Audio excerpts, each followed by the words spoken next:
Hi guys, Vitumbiko Mumba watengedwa ndi apolisi kuchokera ku nyumba kwake ku area 47 sector 1 lero. Zinthu zimenezi zachitika mmamawa lero cham'ma 11:30 mamawa. Apolisi anapita ku nyumba kwake ndi kukamugwira Vitumbiko Mumba. Komanso apolisiwa anali ndi search warrant yomwe anatenga ku koti. Padakali pano sizikudziwika kunena kuti nchifukwa chani ammanga Vitumbiko Mumba kapena amutenga pa zifukwa zake ziti. So padakali pano ndionena kuti apolisi apereka ripoti kapena apanga issue statement kunena kuti amugwira chifukwa chani, amutenga chifukwa chani. Komanso pali anthu ena amene it's just speculation guys. Kunena kuti paliso anthu ena amene akusakidwa kapena pali ma arrest warrant amene akufuna agwirenso anthu ena kapena atenge anthu ena, of which siningatchule mayina padakali pano. Komano so far Vitumbiko Mumba watengedwa kupita ku Kanengo police station komwe atapatsidwe charge yake kapena atatsekulidwe mlandu wake. Komanso apolisi apanga issue statement. So sitikudziwa kuti chikuchitika ndi chani. Komano mukawerenga apa mukhoza kuona kunena kuti mwina zifukwa zina ndi zotani zomwe zikhoza mwina kutsekulidwa mlandu umenewo. Komano tingodikira tione kuti chikuchitika ndi chani komanso nchifukwa chani.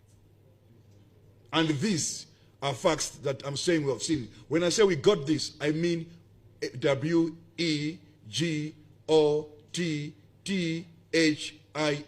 We got this.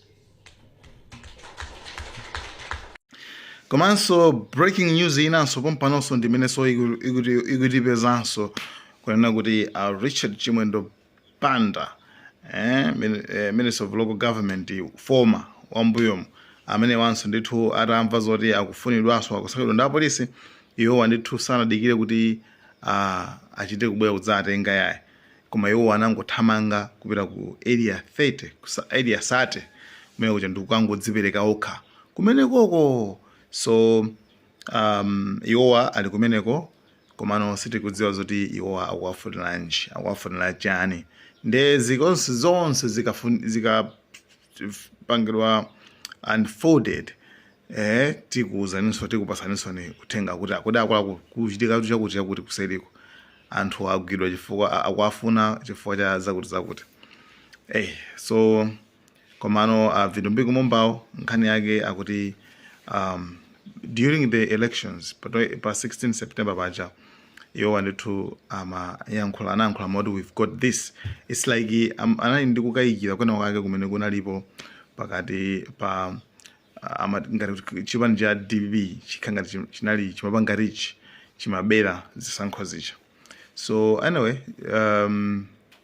the example ya sentence imene apereka ndimene yoti we've got this kuti iye panatero pacha.